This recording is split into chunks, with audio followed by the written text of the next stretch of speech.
ഇന്ന് ഒരുപാട് ചിത്രങ്ങൾ ഓൺലൈൻ വഴി റിലീസിനെത്തുന്നുണ്ട്. അപ്പോൾ ആ ചിത്രങ്ങൾ ഏതെല്ലാമാണ് എന്നതിനെ കുറിച്ചൊക്കെയാണ് നമ്മൾ ഇന്ന് നോക്കാനായിട്ട് പോകുന്നത്. അപ്പോൾ ആദ്യം തന്നെ ഈ വർഷം ഇതുവരെ റിലീസ് ചെയ്തിട്ടുള്ള മലയാള ചിത്രങ്ങളിൽ വെച്ച് ഏറ്റവും വലിയ വിജയമായി മാറിയിട്ടുള്ള ആസിഫ് അലിയുടെ രേഖാചിത്രം എന്നൊരു ഇൻവെസ്റ്റിഗേഷൻ ത്രില്ലർ ചിത്രമാണ്. ഈ ഒരു ചിത്രത്തിന് ഏകദേശം 75 കോടി രൂപയ്ക്ക് മുകളിൽ വരെ കളക്ഷനൊക്കെ വേൾഡ് വൈഡ് ആയിട്ട് നേടിയെടുക്കാനായിട്ട് സാധിച്ചിട്ടുണ്ട്. അപ്പോൾ ഈ ഒരു ചിത്രത്തിൻ്റെ ഓൺലൈൻ അവകാശങ്ങളൊക്കെ സോണി ലീവാണ് വാങ്ങിയിരിക്കുന്നത് എന്ന് ഞാൻ മുമ്പ് തന്നെ നിങ്ങളെ അറിയിച്ചിട്ടുണ്ടായിരുന്നു. അപ്പോൾ സോണി ലീവിലൂടെ ഈ ഒരു ചിത്രം ഇന്ന് രാത്രി, അതായത് മാർച്ച് 7-ാം തീയതി മലയാളം ഉൾപ്പെടെ നിരവധി ഭാഷകളിലായിട്ട് പ്രീമിയർ ചെയ്യാൻ പോവുകയാണ്.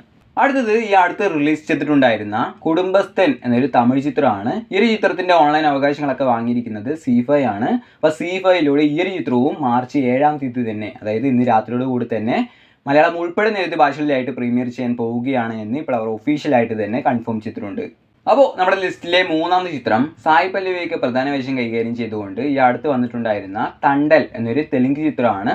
അപ്പോൾ ഈ ഒരു ചിത്രത്തിൻ്റെ ഓൺലൈൻ അവകാശങ്ങളൊക്കെ വാങ്ങിയിരിക്കുന്നത് നെറ്റ്ഫ്ലിക്സ് ആണ്. അപ്പോൾ നെറ്റ്ഫ്ലിക്സിലൂടെ ഈ ഒരു ചിത്രവും മാർച്ച് 7-ാം തീയതി തന്നെ, അതായത് ഇന്ന് രാത്രിയോട് കൂടി തന്നെ മലയാളം ഉൾപ്പെടെ നിരവധി ഭാഷകളിലായിട്ട് പ്രീമിയർ ചെയ്യുമെന്ന് ഇപ്പോൾ കൺഫേം ആയിട്ടുണ്ട്. നാലാമത്തെ ചിത്രം വിനീത് ശ്രീനിവാസൻ പ്രധാന വേഷം കൈകാര്യം ചെയ്തുകൊണ്ട് കഴിഞ്ഞ മാസം തിയേറ്ററുകളിലേക്ക് റിലീസ് ചെയ്തിട്ടുണ്ടായിരുന്ന ഒരു ജാതി ജാതകം എന്നൊരു മലയാള ചിത്രമാണ്. ഇതൊരു മികച്ച കോമഡി എൻ്റർടൈനർ ആയിട്ടുള്ള ഒരു ചിത്രം കൂടിയാണ്. പക്ഷേ ഈ ഒരു ചിത്രത്തിന് ഒരുപാട് സ്ക്രീൻസ് ഒന്നും അന്ന് കിട്ടാത്തത് കൊണ്ട് തന്നെ ഈ ഒരു ചിത്രം വലിയൊരു വിജയമായിട്ടൊന്നും അന്ന് മാറിയിട്ടുണ്ടായിരുന്നില്ല.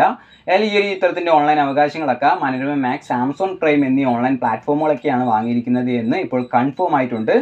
അപ്പോൾ ഈ ഒരു ചിത്രവും മാർച്ച് 7-ാം തീയതി, അതായത് ഇന്ന് രാത്രിയോട് കൂടിയോ അല്ലെങ്കിൽ അടുത്ത ആഴ്ച, അതായത് മാർച്ച് 14-ാം തീയതിയോട് കൂടിയോ ആയിരിക്കും ഓൺലൈൻ വഴി പ്രീമിയർ ചെയ്യാൻ പോകുന്നത്. അതുപോലെ തന്നെ ദ മലബാർ ടെയിൽസ് എന്നൊരു ചെറിയൊരു മലയാള ചിത്രത്തിൻ്റെ ഓൺലൈൻ അവകാശങ്ങളൊക്കെ ഇപ്പോൾ മനോരമ മാക്സ് വാങ്ങിയിട്ടുണ്ട്. അപ്പോൾ മനോരമ മാക്സിലൂടെ ഈ ഒരു ചിത്രം ഈ വരുന്ന മാർച്ച് 8-ാം തീയതിയോടുകൂടി പ്രീമിയർ ചെയ്യുമെന്ന് ഇപ്പോൾ അവർ കൺഫേം ചെയ്തിട്ടുണ്ട്.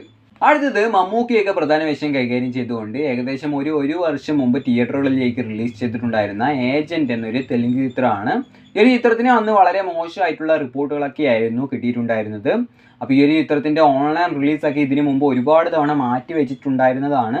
അല്ലെങ്കിൽ ഇപ്പോൾ ഈ ഒരു ചിത്രത്തിൻ്റെ ഓൺലൈൻ അവകാശങ്ങളൊക്കെ ഇപ്പോൾ അവസാനം സോണി ലീവാണ് വാങ്ങിയിരിക്കുന്നത് എന്ന് കൺഫേം ആയിട്ടുണ്ട്. അപ്പോൾ സോണി ലീവിലൂടെ ഈ ഒരു ചിത്രം ഈ വരുന്ന മാർച്ച് 14-ാം തീയതിയോടുകൂടി മലയാളം ഉൾപ്പെടെ നിരവധി ഭാഷകളിലായിട്ട് പ്രീമിയർ ചെയ്യുമെന്ന് ഇപ്പോൾ അവർ ഒഫീഷ്യലായിട്ട് തന്നെ കൺഫേം ചെയ്തിട്ടുണ്ട്. വളരെ പോപ്പുലർ ആയിട്ടുള്ള മോണ എന്നൊരു അനിമേഷൻ മൂവിയുടെ സെക്കൻഡ് പാർട്ടാണ് കഴിഞ്ഞ വർഷം റിലീസ് ചെയ്തിട്ടുണ്ടായിരുന്ന മോണ 2 എന്ന ചിത്രം.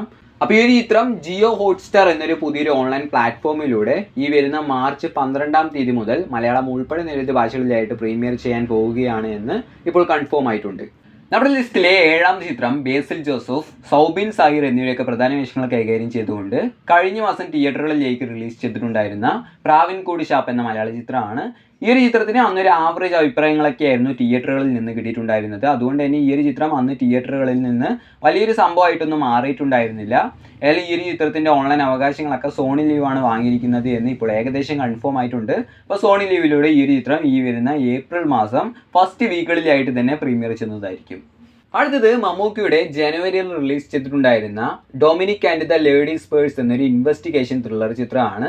ഈ ഒരു ചിത്രം ഡയറക്റ്റ് ചെയ്തിട്ടുള്ളത് ഗൗതം മേനോനാണ്. ഈ ഒരു ചിത്രത്തിന് അന്നൊരു കുഴപ്പമില്ലാത്ത റിപ്പോർട്ടുകളൊക്കെ തന്നെയായിരുന്നു തിയേറ്ററുകളിൽ നിന്ന് കിട്ടിയിട്ടുണ്ടായിരുന്നത്. അപ്പോൾ ഈ ഒരു ചിത്രത്തിൻ്റെ ഓൺലൈൻ അവകാശങ്ങളൊക്കെ ആമസോൺ പ്രൈം ആണ് വാങ്ങിയിരിക്കുന്നത് എന്നാണ് ഇപ്പോൾ നമുക്ക് അറിയാൻ കഴിയുന്നത്.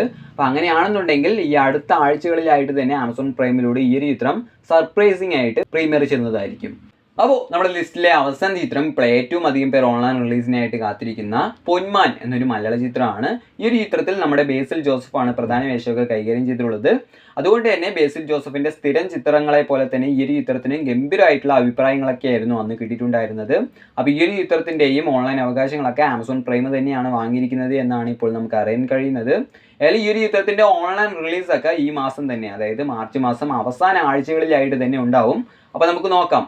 അപ്പോൾ നമ്മുടെ ചാനൽ ഇപ്പോൾ നിങ്ങൾ സബ്സ്ക്രൈബ് ചെയ്യാതെയാണ് കണ്ടുകൊണ്ടിരിക്കുന്നത് എങ്കിൽ തീർച്ചയായിട്ടും ഇപ്പോൾ തന്നെ നമ്മുടെ ചാനൽ ഒന്ന് സബ്സ്ക്രൈബ് ചെയ്ത് സപ്പോർട്ട് ചെയ്യുക. അത് നിങ്ങൾക്ക് തീർച്ചയായിട്ടും യൂസ്ഫുൾ ആയിരിക്കും. അപ്പോൾ ബൈ.